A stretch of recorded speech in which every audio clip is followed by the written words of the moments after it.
Published, 1752 Eastern Daylight Saving Time, the 9th of July 2018. Updated, 1808 Eastern Daylight Saving Time, the 9th of July 2018. This country might be focused on England's upcoming semi-final against Croatia, but the rest of the globe will already have its eyes on a clash of two titans when France face Belgium.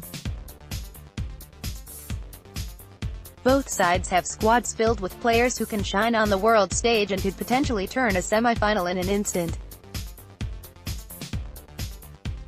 But which team is better? Who has more of a chance of reaching the final?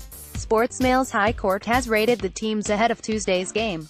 Goalkeeper, Thibaut Courtois vs Hugo Lloris. Easily two of the best goalkeepers in the world, although both Thibaut Courtois and Hugo Lloris have an error in them. But both have been crucial to their respective nations' World Cup campaigns. They each made excellent saves in the quarter-finals and could decide who reaches the final and who has to settle for the third-fourth playoff. Hard to separate them. Courtois, 8/10, Lloris, 8/10. There is very little difference between goalkeeping options. Thibaut Courtois and Hugo Lloris. Right back, Thomas Meunier vs Benjamin Pavard. Thomas Meunier impressed as Belgium changed to a four-man defense against Brazil. He came through the challenge of dealing with Neymar well, never looking overawed by the Paris Saint-Germain man. Even so, Benjamin Pavard has been one of the breakout stars of this World Cup, with the right back scoring one of the goals of the tournament against Argentina. The 22-year-old gets the nod. Meunier, 7/10, Pavard, 8/10. Thomas Meunier has been solid for his country, but Benjamin Pavard is a breakout star. Right centre-back, Toby Alderweireld vs Raphael Varane. If you who have seen Toby Alderweireld play in the Premier League over the last few seasons will be surprised that he has been as solid as a rock for Belgium in Russia. He is comfortable with everything Roberto Martinez demands of him, whether that be defending or helping to move the ball up the field.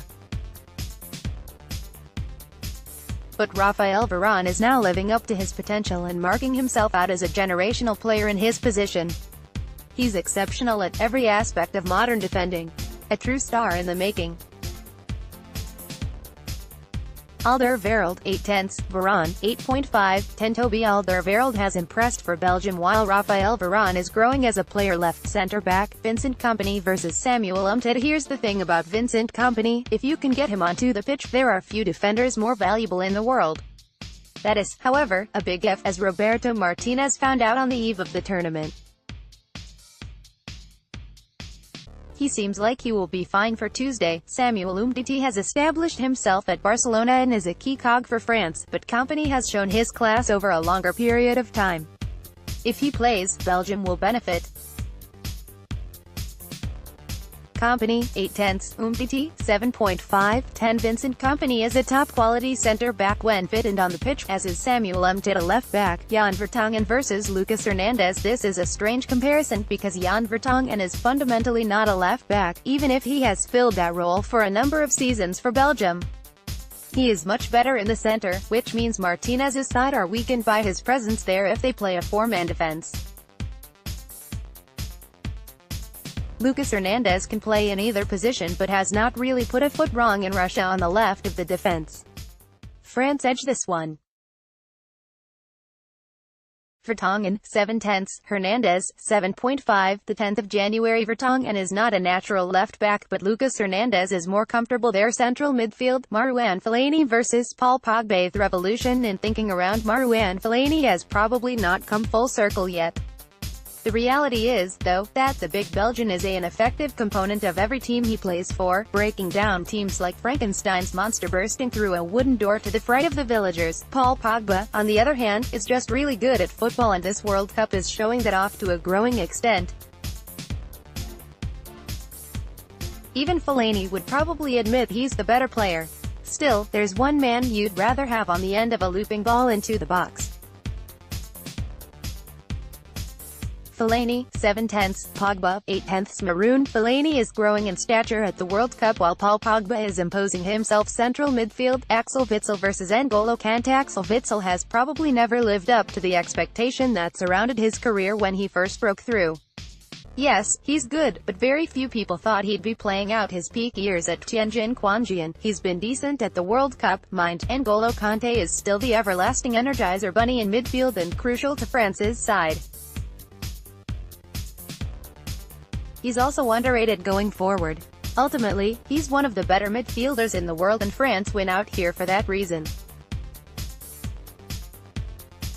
7/10, Kanté, 8.5, 10. Axel Witsel is a competent central midfielder, but N'Golo Kanté is one of the best in the world attacking midfield. Kevin De Bruyne versus Antoine Griezmann. Kevin De Bruyne struggled to impose himself at this World Cup until Roberto Martinez decided to play him as a false nine against Brazil. Do not expect that to happen again on Tuesday, but De Bruyne will probably be given more license to go forward. That's a positive, because he's a sensational player and would be a candidate for the Ballon d'Or if Belgium win the World Cup. Antoine Griezmann is also great and almost entirely at the same level as De Bruyne, so this is quite simply a draw. De Bruyne, 9/10, Griezmann, 9/10. Kevin De Bruyne is a world-class central midfielder. Antoine Griezmann is as brilliant right wing. Dries Mertens versus Kylian Mbappé. Dries Mertens missed the game against Brazil but has been a consistent starter so far at the World Cup. Expect him to come back in for this game. The issue is that his brilliance has come when played through the middle for Napoli. A place on the right tends to blunt him. Kylian Mbappé, meanwhile, seems to have decided Russia is the stage on which he will truly announce himself as the next global star. The 19-year-old has already shown his worth, not least in the win against Argentina. Mertens, 7.5/10, Mbappé, 8.5/10. Dries Mertens is more effective as a central striker, while Kylian Mbappé is a breakout star striker. Romelu Lukaku versus Olivier Giroud. Romelu Lukaku, despite not scoring, probably had his best game of the tournament against Brazil. Bizarrely, that was when he was used as a right winger. The same will almost certainly not happen on Tuesday, as it was a tactical exploit by Martinez. Still, if Belgium can get him driving at the defense as he did on Friday, it will improve them going forward considerably. Olivier Giroud is horrifically underrated and an international class number 9, but is still a step below the Manchester United striker. Lukaku, 8.5/10, Giroud, 7.5/10. Romelu Lukaku was exceptional against Brazil and Olivier Giroud is underrated by most fans. Left wing, Eden Hazard versus Blaise Matuidi. Eden Hazard has put his difficult season for Chelsea to one side to impress at the World Cup. His performance up against Fagner in the game against Brazil was brilliant, almost as though the right back was not an issue for him at all. He is showing the level that sees him linked with the super clubs, not the one that made him seem like a non-entity last campaign. Blaise Matuidi is not a left winger but performs an important role out there, providing balance given their much more attack-minded right side. If he's restored to the side, expect him to do a competent job out there. Hazard, 8.5/10, Matuidi 7/10. Eden Hazard is a talented left winger while Blaise Matuidi is a makeshift option in his role. Managers, Roberto Martinez versus Didier Deschamps. Roberto Martinez has done a fantastic job of rebuilding his reputation after a tough end to his time at Everton. The formation switch for the game against Brazil was a stroke of genius, and he has shown a capacity to make the right substitutions, as he did in the comeback victory over Japan. Didier Deschamps still seems to be making France less than the sum of their parts, but it has got them this far. It's tough to score him that highly though. Martinez, 7.5/10, Deschamps, 7/10. Belgium total, 9-3. France total, 95. Roberto Martinez has impressed at the World Cup but Didier Deschamps has more to call on.